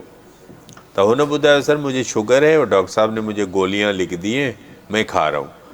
त पोइ उते डॉक्टर साहब खे हिकिड़ो ज़हन में ख़्यालु आयो त हिन डॉक्टर खे इहा ख़बर नाहे त इन ॿार जी शुगर माना इंसुलिन सां कंट्रोल थींदी, गोरियुनि जा न, टाइप 1 हुई, त इन जे करे हुनजो वज़न ॻरंदो पियो वञे। ओहो। त पोइ जॾहिं हुनखे इंसुलिन ते रखियऊं त उहो सही रहियो। त जेको आम डॉक्टर बि आहिनि असांजे मुल्क में छा आहे, जीअं ॿाहिरिनि मुल्कनि में 5-10 सालनि खां पोइ हर डॉक्टर खे रिफ्रेशिंग कोर्स करिणो हूंदो आहे, त उनजी अपडेट नॉलेज थी वेंदी आहे, या उहे CMU अटेंड कंदा आहिनि। असांजे मुल्क में इहा सख़्ती कोन्हे, त इन जे करे खोड़ सारा डॉक्टर आहिनि जिन खे अपडेट नॉलेज न आहे, सही। त उहे माना उहो ई इलाजु कंदा आहिनि जेको उन्हनि खे ख़बर हूंदी आहे, ॿुधल हूंदो डेली आहे। रूटीन वही हूंदो हा, आहे त उन्हनि जो। नयूं शयूं सिखनि इन्वेंट नथा। करणु घुरिजनि। त हिकिड़ो त इहो, ॿियो तव्हां जेको लेडीज़ लाइ पुछो, उहे लेडीज़ जंहिंजे माउ पीउ में या त शुगर आहे त माना हिननि में रिस्क फैक्टर मौजूदु हूंदो आहे, उहे लेडीज़ जंहिंजो वज़न थोरो ज़्यादा आहे, ठीकु आहे, ॿियो उहे लेडीज़ जंहिं हिकिड़ो डिलीवरी कई पहिरियां ऐं उन टाइम ते उनजी शुगर वधी वई, त हाणे ॿी जॾहिं उहा डिलीवरी कंदी, प्रेग्नेंट थींदी, त हुनजी ऑटोमेटिकली उहा शुगर, अच्छा। त हुनखे पहिरियां खां ई केयर करणी आहे। त जॾहिं उहा हाई शुगर में अगरि रहंदी प्रेग्नेंट, त हुनजे ॿार खे उनखे वज़न वधी थो वञे, मोटो ॿारु पैदा थो थिए।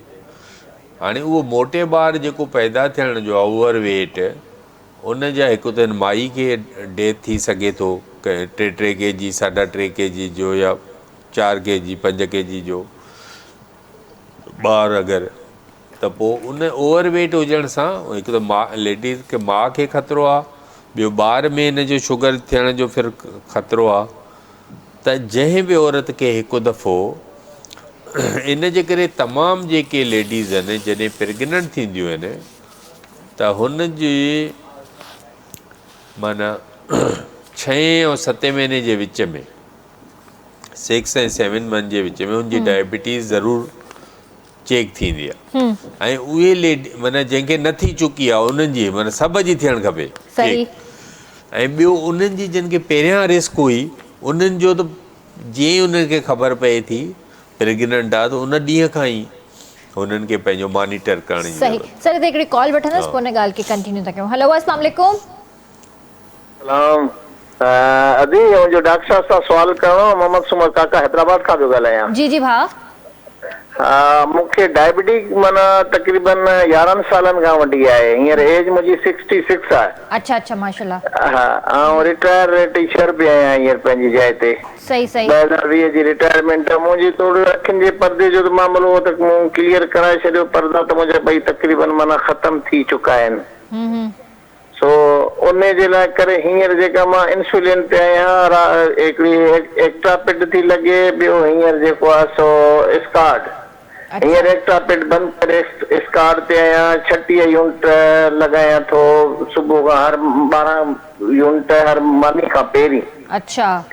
हा, हाणे राति जो आहे लेवीमर इंजेक्शन, उहा बि 36 यूनिट लॻायां थो राति जो सुम्हण जे टाइम ते। मुंहिंजो आर्थो जो प्रॉब्लम अॻे आहे, या वॉक करे न पियो थो सघां, इन जे करे माना इन जे लाइ को डॉक्टर साहब खां पुछूं। ऐं हींअर कंट्रोल में आहियां, शुगर में पाण मुंहिंजी हाई जे बजाए हाणे लो पई वञे, इन करे इंसुलिन मूं घटाए छॾी आहे। अच्छा। कॾहिं 5 यूनिट कयां थो, कॾहिं 8 यूनिट पंहिंजे चेक करे उन मुताबिक़ हणा थो माना। सही। हा, सो इन जे लाइ साईं खां पुछो त इन जे लाइ वाक न पई थी सघे, कीअं छा करणु खपे? ठीकु आहे ठीकु आहे भाउ, वॾी महिरबानी प्रोग्राम में शामिल थियण जे लाइ। तव्हांजे सवाल जो जवाबु बिल्कुलु तव्हांखे ॾियूं था। पंहिंजो ख़्यालु रखिजो। अल्लाह हाफ़िज़। जी डॉक्टर साहब। अच्छा, हिन में थींदो ईअं आहे त असांजा खोड़ डॉक्टर आहिनि जेके आम डॉक्टर आहिनि, उन्हनि खे ख़बर न आहे त इंसुलिन जो डोज़ कीअं ॾिजे। जीअं हिन ज़िक्र कयो 36 यूनिट ऐं वरी हू, त असल में थींदो इहो आहे त इंसुलिन हिनखे मिक्स वारी ईंदी आहे जेका सवली हूंदी आहे। मिक्स में इहो हूंदी आहे 30-70 हूंदी आहे। हिकिड़ी इंसुलिन उहा हूंदी आहे जेका फ़ौरन तव्हांखे असरु कंदी, जीअं ई मानी खाओ था माना अधु घंटे जे अंदरि। हिकिड़ी उहा हूंदी आहे जेका 2-3 कलाकनि खां पोइ असरु शुरू कंदी आहे, लॉन्ग एक्टिंग। छो जो असांखे लॉन्ग एक्टिंग बि खपे न, छो जो हाणे सुबुह जो इंसुलिन सिर्फ़ु 2 दफ़ा लॻाई वेंदी आहे, सुबुह जो ऐं राति जो। ॿियो वरी ईअं बि थियो आहे त हिकिड़ी बेसल इंसुलिन आई आहे जेके 24 घंटा कमु करे थी, त उहा हिकिड़ो दफ़ो ॾींहं में लॻाइजे थी त पोइ हू शुगर चेक करे थो, त पोइ उन जी अगरि वधियल उनखे पोइ टेबलेट बि थोरियूं ॾेई सघजंदियूं। हिकिड़ी त इहो आहे। जेका मूं मिक्स वारी ॿुधाई सस्ती ऐं इकोनॉमिकल 30-70 वारी, उहा इंसुलिन हिन अधे खे लॻाइणु खपे।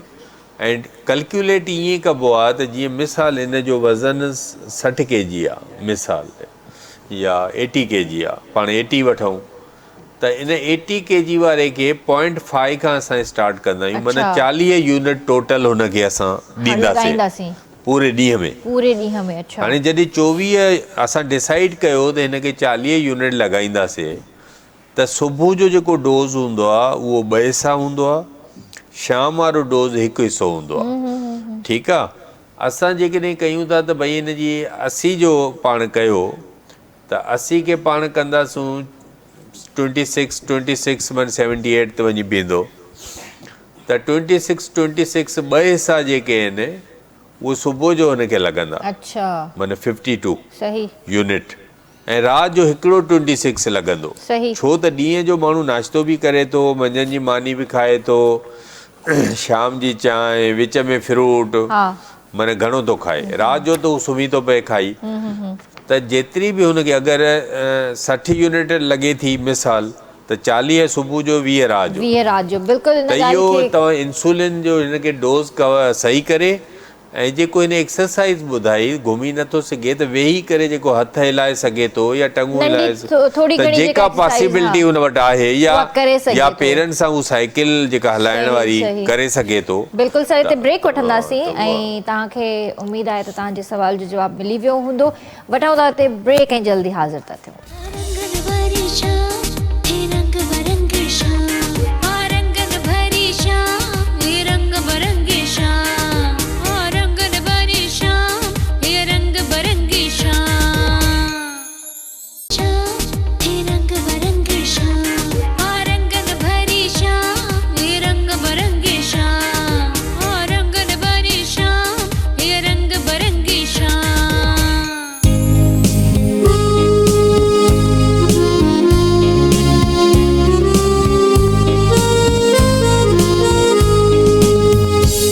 तव्हांखे भलीकार कंदासीं रंगन भरी शाम में। तव्हां बि असांजे प्रोग्राम में शामिल थी सघो था, असांखे कॉल करे सघो था, नंबर मुंहिंजी स्क्रीन ते अची रहियो आहे। डॉक्टर साहब, जीअं असां ॻाल्हि करे रहिया आहियूं डायबिटीज़ जे हवाले सां, त असां वटि ऑलरेडी तव्हां इहा ॻाल्हि मैंशन करे चुका आहियो त इलाजु जेको आहे बर वक़्तु करणु घुरिजे ऐं डिले न कजे इलाज में। ऐं हिते प्रॉब्लम इहो बि आहे त को डॉक्टर अगरि तव्हांखे सुठो मिली वियो त इलाजु तव्हांजो सुठो थी वेंदो, ऐं इत्तेफ़ाक़ अगरि तव्हांजो जेको आहे इलाजु प्रॉपर नथो थिए, डॉक्टर तव्हांखे सुठो नथो मिले, दवाऊं असरु नथियूं कनि, त असां वरी बि डॉक्टर ॾे वेंदासीं न, उहे ई दवाऊं कंटिन्यू कंदासीं। त इलाजु कीअं कजे ऐं कहिड़ो डॉक्टर अहिड़ो हुजे जंहिंजी दवा लॻे त उनखे कंटिन्यू कजे, केतिरे अरसे में वरी डॉक्टर खे विज़िट करणु घुरिजे? अच्छा, हिन में थींदो छा आहे त जीअं शुगर वारो जेतिरो शुगर जो ख़्यालु रखंदो ओतिरो हुनजी सिहत सुठी रहंदी। अगरि हू न कंदो ख़्यालु त हुनजी शुगर अगरि अनकंट्रोल्ड आहे त हुनखे प्रॉब्लम घणा थींदा। हाणे त पाण वटि काफ़ी सारा डायबिटोलॉजिस्ट मौजूदु आहिनि, एंडोक्रिनोलॉजिस्ट जंहिंजो कमु बि इहो बि हूंदो आहे, डायबिटीज़ बि हुन में इंक्लूडेड आहे। त उहे मौजूदु आहिनि केतिरनि, हर हॉस्पिटल में, वॾनि हॉस्पिटल्स जे अंदरि क्लिनिकनि में। त माना आम डॉक्टर ॾे न वञनि न, जिन खे माना त डायबिटोलॉजिस्ट या सुठो फिज़िशियन हुजे। हाणे हुन में थींदो इहो आहे त हुनखे रेगुलर इन करे वञिणो पवंदो आहे त अगरि हुनजी शुगर जीअं HbA1c कराए थो ऐं कंट्रोल्ड न आहे त हुनजी दवाउनि में चेंजिस करणी पवंदियूं, या इंसुलिन अगरि हुनजी कंट्रोल नथी करे त हुनजो डोज़ माना वधाइणो घटाइणो पवंदो। त इन जे करे उन्हनि खे मस्ट आहे त माना हर शुगर वारे मरीज़ खे हिकु त टेस्टूं कराइणु खपनि। जीअं साल में हिकु दफ़ो हुनखे लिपिड प्रोफाइल त मस्ट कराइणु खपे त कोलेस्ट्रॉल हुनजो कंट्रोल हुजे। उन में सिर्फ़ु कोलेस्ट्रॉल न हूंदो आहे, ॿियूं बि शयूं हूंदियूं आहिनि, ट्राइग्लिसराइड हूंदा आहिनि, LDL हूंदो आहे। अगरि हुनखे उहो कंट्रोल नथो करे त हार्ट अटैक माना उनजो डेथ थो थी वञे। त इहो साल में हिकु दफ़ो कराइणु मस्ट आहे। ॿियो क्रिएटिनिन हूंदी आहे जेका गुर्दनि जे फंक्शन ॿुधाईंदी आहे। त तमामु जीअं शुगर वारनि जो असरु गुर्दे ते थींदो आहे त क्रिएटिनिन बि हुननि खे साल में त मस्ट आहे कराइणी आहे। अगरि हुननि जी हेठि मथे आहे त पोइ दुबारा रिपीट कराइणो पवंदो। ऐं टियों पाण HbA1c ते ॻाल्हायोसीं त उहो बि उहो कराए। इहे 3 टेस्टूं त हुन जे लाइ ज़रूरी आहिनि। ॿियो इहो हूंदो आहे त पाण फिज़िकल एक्टिविटी ते ॻाल्हायोसीं। ॿियो एस्कॉर्ड गोरी ॾिनी वेंदी आहे। एस्कॉर्ड हूंदी आहे माना नंढी डिस्प्रिन रत खे पतलो करण लाइ। त जीअं हुनखे हार्ट अटैक हर डायबिटिक खे माना 75 मिलीग्राम जो आम जेका डिस्प्रिन उहा 300 मिलीग्राम जी हूंदी आहे, हे माना हुनजो चोथों हिसो उहा खाए डेली त जीअं हुनखे हार्ट अटैक न थिए। ऐं उन खां पोइ डॉक्टर ॾे वञणु इन करे ज़रूरी आहे त शुगर वारे खे ॿिया प्रॉब्लम पैदा थींदा आहिनि न। त हाणे जीअं शुगर कंट्रोल नथो करे त हुनखे सेक्सुअल वीकनेस थिए थी। सेक्सुअल वीकनेस जे करे हू छा था कनि, उल्टा सिधा खाधा, हकीमनि जूं दवाऊं। त हकीम उन्हनि खे इहो ख़्यालु नथा करनि त माना हिन जी कोलेस्ट्रॉल वधी वेंदी या छा थींदो, हू हुनखे दवाऊं ॾेई छॾींदा। हाणे उन में पोइ उनखे छा थो थिए त ग़लति दवाऊं खाइण जे करे शुगर वारो मरीज़ उल्टो माना बीमार थी पवंदो। अच्छा सर, हिते डॉक्टर्स इहो बि चवंदा आहिनि त चांवर बि न खाओ, चांवरनि में बि शुगर आहे, कणिक जी मानी न खाओ, कणिक जी मानी में बि शुगर आहे। त कणिक जी मानी बि न खाइजे, शुगर बि न खाइजे, पोइ बाजरे जी मानी खाइजे, जूअर जी मानी खाइजे या पंहिंजो मकई जी मानी खाइजे, छा खाइजे? अच्छा, इहे सभई मानियूं जेके आहिनि इहे बंदि न आहिनि। शुगर वारो खाई सघंदो आहे पर हर कंहिंजी लिमिट अलॻि आहे न। अच्छा, हिते हिकिड़ी कॉल वठां, हुन खां पोइ हिन ॻाल्हि खे कंटिन्यू कयूं। हेलो, अस्सलाम वालेकुम। वालेकुम बाबा, डॉक्टर साहब सां थोरो ॻाल्हाइणो हो। जी जी, तव्हां ॻाल्हायो। केरु पियो ॻाल्हाए भाउ? पहिरियां इहो ॿुधाइजो। अब्दुल लतीफ़ सखर मां। ठीकु आहे भाउ, ॻाल्हायो। हेलो सर, अस्सलाम वालेकुम। जी जी, अस्सलाम वालेकुम। सर, अर्ज़ु इहो त हाणे मां पाण डायबिटिक आहियां। हाणे ग्लूकोमीटर चेक करायो, इलाही कंपनी जूं मशीनूं निकितियूं आहिनि। मां त 2 दफ़ा ॾींहं मां पाण में चेक कंदो आहियां, पर उहा कहिड़ी मशीन सुठी आहे जेके मतिलबु सही रिज़ल्ट ॾिए? अच्छा, ठीकु आहे, तव्हांजो इहो ई सुवालु आहे? हा, ठीकु आहे, ओके भाउ, पंहिंजो ख़्यालु रखिजो। अल्लाह हाफ़िज़। ग्लूकोमीटर सां हे चेक कनि था पंहिंजी शुगर, सुबुह बि कनि था, शाम बि कनि था, 2 दफ़ा ग्लूकोमीटर में चेक कनि था। बट ही चवनि था त कहिड़ी मशीन बहितर आहे जंहिंमें हिननि खे परफेक्ट रिज़ल्ट अचे। हाणे इहा त कंपनी जी मशहूरी थी वेंदी, पर मां सम्झां जेके सुठियूं कंपनियूं अचनि थियूं न उन्हनि मां तव्हां मेडिसाइन जो ईंदो आहे, क्यू चेक अचे थो, या इहे रिलायबल कंपनियूं आहिनि। पोइ उन्हनि मां तव्हां को बि वठंदव त उहो रिज़ल्ट तव्हांखे सही मिलंदो। पर उन में कॾहिं कॾहिं हूंदो आहे त हथ खे तव्हां साफ़ु नथा कयो सही, या उन सां बि माना ग़लति अचे थो। पर इहे सुठियुनि कंपनियुनि जा कमु सही करनि था। माना 10-15 त वेरिएशन थी सघे थी पर घणी न थींदी आहे।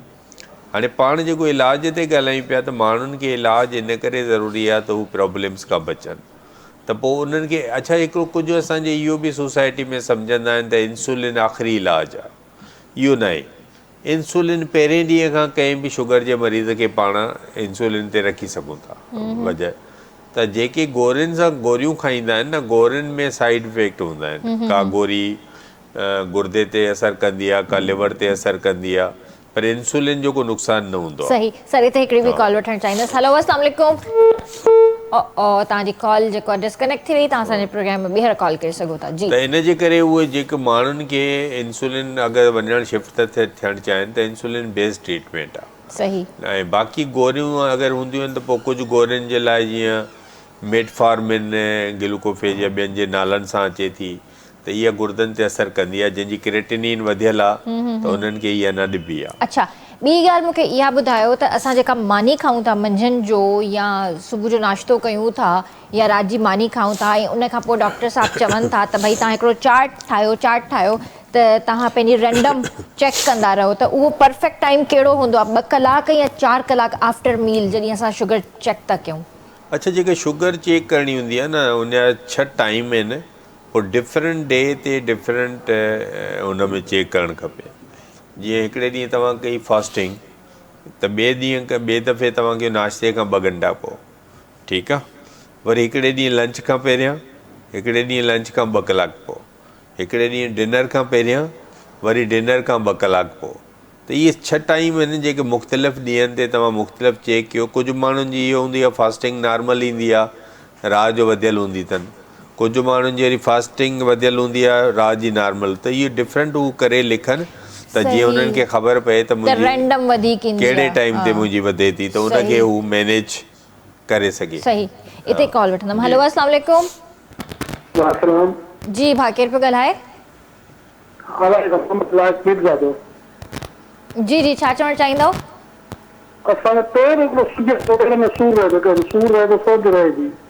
पेर में सूर ऐं सोज रहे थी? अच्छा, त तव्हांखे शुगर आहे? शुगर नाहे? अच्छा, ठीकु आहे, पंहिंजो ख़्यालु रखिजो। अल्लाह हाफ़िज़। जी डॉक्टर साहब, जेका पेरनि में सोज थिए थी न, घणो करे या त उन्हनि जी घणो करे दिलि जी तकलीफ़ थिए थी, उनखे पाण किडनीज़ जे करे बि त थींदी आहे? किडनीज़ जे करे बि थींदी ऐं उन्हनि जे करे बि, दिलि जे करे बि।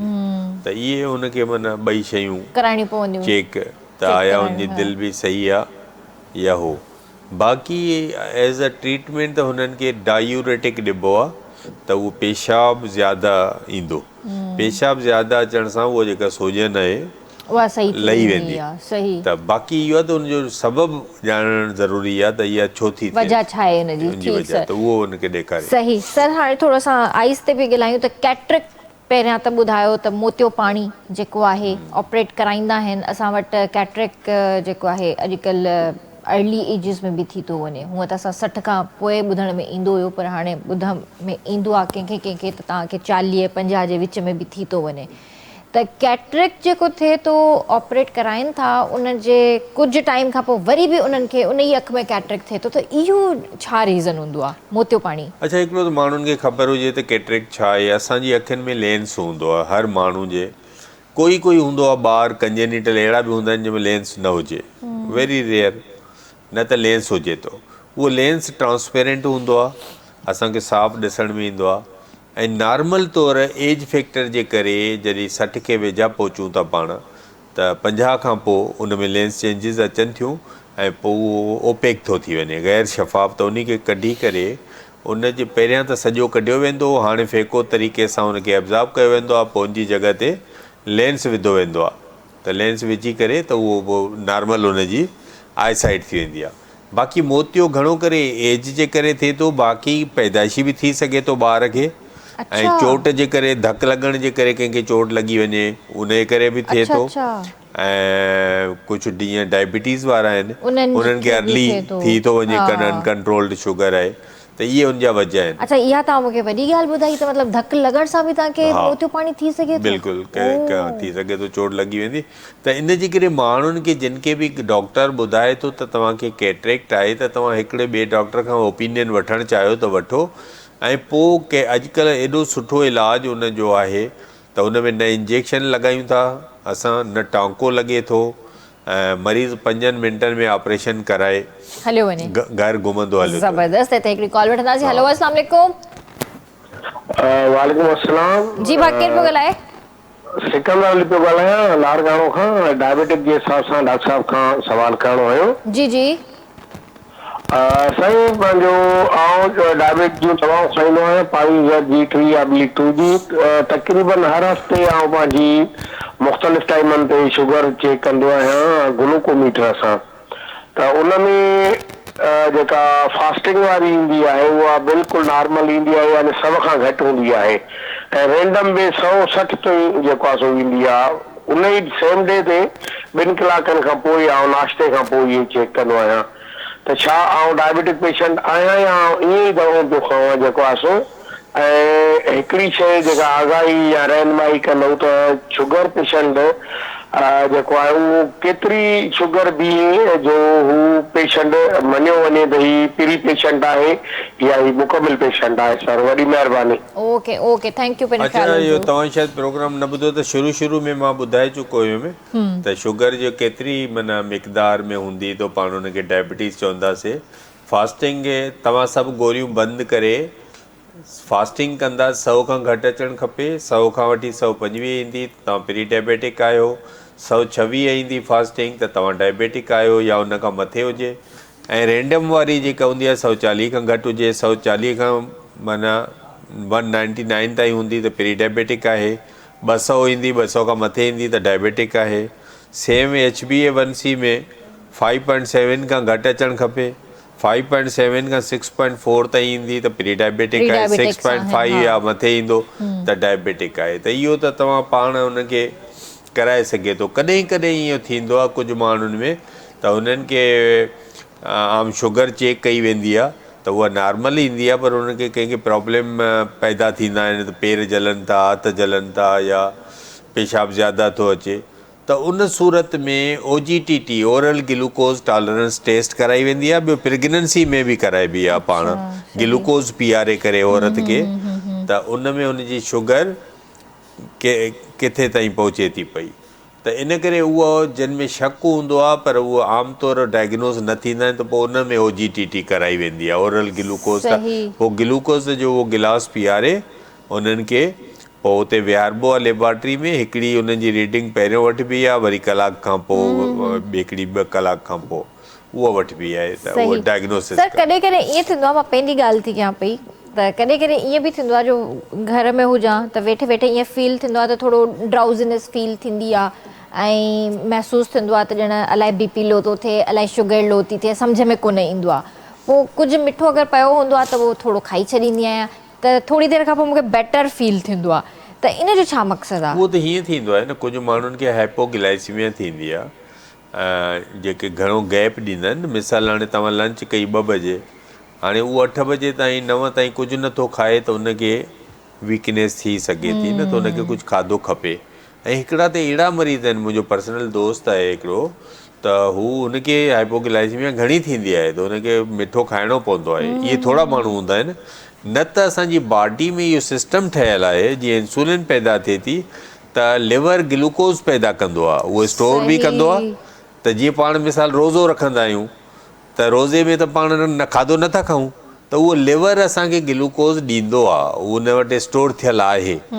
पर कॾहिं इहो सिस्टम जंहिंजो डिस्टर्ब हुजे पोइ उनखे वीकनेस थींदी, पोइ उनखे उहो खाधो खपे, उहो खाईंदो त पोइ माना इहा हिकु घबराइण वारी ॻाल्हि न आहे। ओके न, अल्हम्दुलिल्लाह ईअं त ख़ैर मुंहिंजो रूटीन ॾाढो सुठो आहे। मां नाश्ते में जस्ट मां ब्रेड ऐं चांहि यूज़ कंदी आहियां या बॉइल अंडो खाई वठंदी आहियां।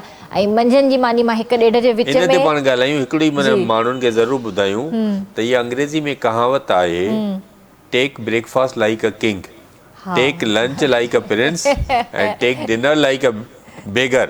असां उल्टो कमु कंदा आहियूं त ब्रेकफास्ट बेगर जी तरह, जीअं तव्हां चयो त मां हू कंदी आहियां, मां खाई न सघंदी आहियां सुबुह साईं। त उन्हनि खे हिकिड़ी मानी ऐं यूरोप में वेंदव त they take a rich breakfast, उहे वठंदा आहिनि। छो त हू चवंदा आहिनि गाॾी जॾहिं स्टार्ट थिए त हुनखे फुल पेट्रोल हुजे। मां चवंदी आहियां त मूंखे लंच सुठो करणो आहे त मुंहिंजो सॼो ॾींहुं सही गुज़रे। पर असां डिनर कयो वेंदा इहा हेवी, हेवी डिनर मां न करे सघंदी आहियां। न न न न हेवी डिनर त न। अल्हम्दुलिल्लाह मां पंहिंजी टाइमिंग पे ॿुधायां त मुंहिंजी टाइमिंग सुठा आहिनि। 1-1.5 जे विच में मंझंदि जी मानी ऐं राति जो 7:30 बजे मां मानी खाई करे वेही रहंदी आहियां। 7:30 बजे खां पोइ मां कुझु बि कोन खाईंदी आहियां। इहो सही आहे न, उन मतिलबु को कलाक ॿिनि खां पोइ सुम्हण खां अॻु में एसिडिटी ॾाढी फ्रूट मसाल वठणु चाहे। हा उहो त हाणे इत्तेफ़ाक़ आहे, हाणे रातियूं वॾियूं आहिनि त पोइ खणी थोरो। जेकॾहिं नॉर्मल माण्हू आहे जंहिंखे शुगर न आहे त उहो थोरी माना स्वीट वठी सघे थो, ईअं न आहे त माना। लेकिन इहो आहे त माना एंड ते हेवी मील न वठे त जीअं सुम्हण त सही। हिते कॉल वठंदासीं। हेलो अस्सलाम वालेकुम। हेलो अस्सलाम वालेकुम। वालेकुम अस्सलाम जी, केरु पियो ॻाल्हाए? वज़ीर अली खोखर जामशेरे खां ॻाल्हायां थो। जी जी, छा चवणु चाहींदो भाउ? शुगर जो शुगर जो पेशेंट आहियां। जी जी मुंहिंजी हींअर मूं HB कराई हुई त 8.0 हुई। ओ ठीकु आहे, उन खां पोइ आउं टेबलेट खाईंदो आहियां, गिलाइज़ियामेट खाईंदो आहियां। हाणे आउं कणिक जी मानी, सुवालु घणो इहो हुयो त आउं कणिक जी मानी खाईंदो आहियां त उन ते शुगर तमामु मुंहिंजी वधीक वधे थी। अच्छा हूं ॿियो जेको बि खाधो खाधो उन ते घटि थी हले, शुगर जी मानी ते तमामु वधीक मुंहिंजी कणिक जी मानीअ ते इहो सुवालु करिणो हुयो। ॿियो वाह शुगर जो पेशेंट वॉक आउं केतिरो करे सघां थो? हाणे कहिड़ी मानी खाईंदा आहियो शुगर कणिक जी? ॿी मानी तक़रीबन कोन खाईंदा आहियूं, असां बसि कणिक जी इस्तेमालु कंदा आहियूं त न तव्हां चओ था न हुन सां मुंहिंजी वधे थी, पर तॾहिं बि खाइनि था। ठीकु आहे। ऐं मेडिसिन बि यूज़ कनि। एतिरो फ्रूट में नथी वधे जेतिरो। हेलो हेलो जी जी फ्रूट छा? एतिरो फ्रूट में बि कोन थी वधे जेतिरी कणिक जी मानी सां थी वधे पई। अच्छा अच्छा ठीकु आहे भाउ, पंहिंजो ख़्यालु रखिजो। अल्लाह हाफ़िज़। अच्छा, माण्हुनि खे शुगर वारनि सभिनी खे इहो ॿुधाइणु खपे त हुननि खे सुबुह जो हिकिड़ी मानी, मंझंदि जो हिकिड़ी मानी, राति जो हिकिड़ी मानी, 3 मानियूं माना वठनि। नंढी चपाती न, जीअं नॉर्मल या जीअं आम नान मिलंदो आहे त नान माना इन जेतिरो, हिकिड़ो सुबुह, हिकिड़ो मंझंदि, हिकिड़ो राति। त पोइ जेका बाक़ी हुनखे बुख लॻे थी डायबिटिक खे, उहो बुख न कढे, सलाद मतिलबु खीरो, गजर, मूरियूं मिलाए, बंदि गोभी, उहो खाए। हिकिड़ो त इहो। ॿियो उन्हनि खे इहो करिणो पवंदो आहे त अगरि नाश्तो हुन कयो 8 बजे त 11 बजे हुनखे थोरी बुख लॻंदी आहे, त पोइ या त उहो 2-3 मेरी जा बिस्कुट चांहि सां खाई छॾे, या हिकिड़ो फ्रूट वठे। अहिड़े नमूने मंझंदि जो जॾहिं 2 बजे लंच कंदो त 5 बजे हुनखे थोरी बुख लॻंदी, त उन में या त 2-3 बिस्कुट जेके शुगर फ्री या मेरी, ठीकु आहे, त उहो चांहि सां वठे ऐं राति जो मानी खाए, या त वरी हिकिड़ो फ्रूट। पर उहे फ्रूट जेके घटि मिठा आहिनि, जीअं बनाना ऐं अमरूद ऐं एप्पल, पर चकू घणो मिठो आहे, या मैंगो घणो मिठो आहे, जेके घणा मिठा आहिनि उन्हनि खे अवॉइड कंदो, या थोरो क्वांटिटी माना। सही, ज़बरदस्त। Thank you so much sir, तव्हां पंहिंजो क़ीमती वक़्तु ॾिनो ऐं इलाही ज़बरदस्त अॼु डिटेल में कचेरी रही शुगर जे हवाले सां। ऐं जिन भाइरनि फ़ोन कई, मूंखे उमेदु आहे त उन्हनि खे उन्हनि जे सवालनि जा सेटिस्फाइड जवाब बि मिलिया हूंदा, मुतमईन हूंदा तव्हां बि। ऐं वॾी महिरबानी। ऐं लास्ट में कोई मैसेज ॾियणु चाहींदव?